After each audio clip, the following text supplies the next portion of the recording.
പുതിയ 2 മന്ത്രിമാർ വരെയാണ് കേരളത്തിൽ നിന്ന്. എന്താണ് ഈ സമയത്ത് പറയുന്നത്? വളരെയധികം സന്തോഷമുണ്ട്.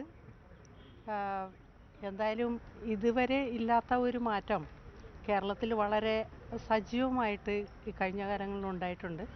എന്തായാലും പുതിയ 2 മന്ത്രിമാരെ കൂടി കേരളത്തിൽ കിട്ടുമ്പോൾ ഇതുവരെ ഉണ്ടാവുന്ന ഒരവസ്ഥയായിരിക്കില്ല. വളരെ വ്യത്യസ്തമായിട്ടുള്ള ഒരു സാഹചര്യങ്ങൾ, വളരെ വ്യത്യസ്തമായിട്ടുള്ള ഒരു സമീപനം കേരളത്തിൽ ഇനി വളരെ ലൈവായിട്ട് വരാൻ പോകുന്നതിൻ്റെ ഒരു തുടക്കമാണ് ശരിക്കും 2 മന്ത്രിമാരെ തരുന്നത്. അതുകൊണ്ട് വളരെയധികം സന്തോഷമുണ്ട്. മന്ത്രിമാർ പരമാവധി കേരളത്തിലേക്കുള്ള എല്ലാവിധ ഇടപെടലിലും വളരെ ലൈവായിട്ടുണ്ടാവും. നമുക്കറിയാം, നമ്മളെല്ലാവരും ഒരുമിച്ച് തന്നെയാണുള്ളത്. എന്തായാലും കേരളത്തിൻ്റെ ചരിത്രത്തിൽ ആദ്യമായിട്ട് ഇങ്ങനെയൊരു സംരംഭം ഉണ്ടാകുന്നത് കൊണ്ട് വളരെയധികം സന്തോഷം.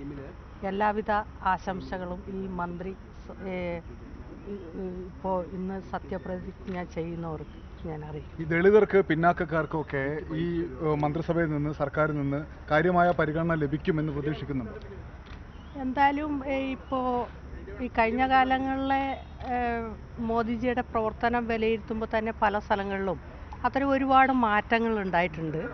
കേരളം പോലെയുള്ള ഒരു സംസ്ഥാനത്തിൽ ഈ ആണ് വ്യാപകമായ രീതിയിൽ അതില്ലാതെയുള്ളത്. പക്ഷേ എല്ലാ സ്ഥലത്തും ഈ കേന്ദ്ര ഭരണത്തിൻ്റെ കീഴിലുള്ള ഗുണഭോക്താവല്ലാത്ത ഒരാൾ പോലും ഇന്ത്യയിൽ നമുക്ക് കാണാൻ സാധിക്കാത്ത വിധത്തിൽ എല്ലാവരെയും തന്നെ അതിൻ്റെ പങ്കാളിത്തത്തിലേക്ക് കൊണ്ടുവന്നിട്ടുണ്ട്.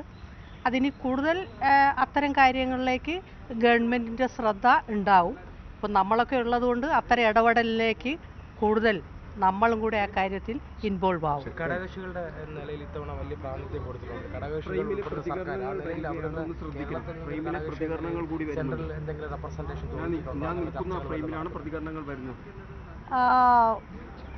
ഘടകകക്ഷി എന്നുള്ള നിലയിലുള്ള ഒരു വലിയ പരിഗണന ഇപ്രാവശ്യത്തെ ഇടപെടലിലൂടെ വളരെ ലൈവായിട്ട് വന്നുകൊണ്ടിരിക്കുകയാണ്.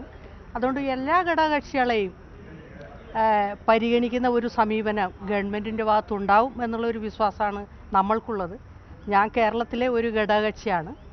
എന്തായാലും താമസിയാതെ അത്തരം നീക്കങ്ങളും കൂടി ഉണ്ടാവും എന്നുള്ള ഒരു പ്രതീക്ഷയിലാണ് നമ്മളൊക്കെ ഉള്ളത്. ഇല്ല, അത്തരം ഒരു സംഭവത്തിലേക്ക് വരും, ആ കാര്യത്തിൽ സംശയമില്ല.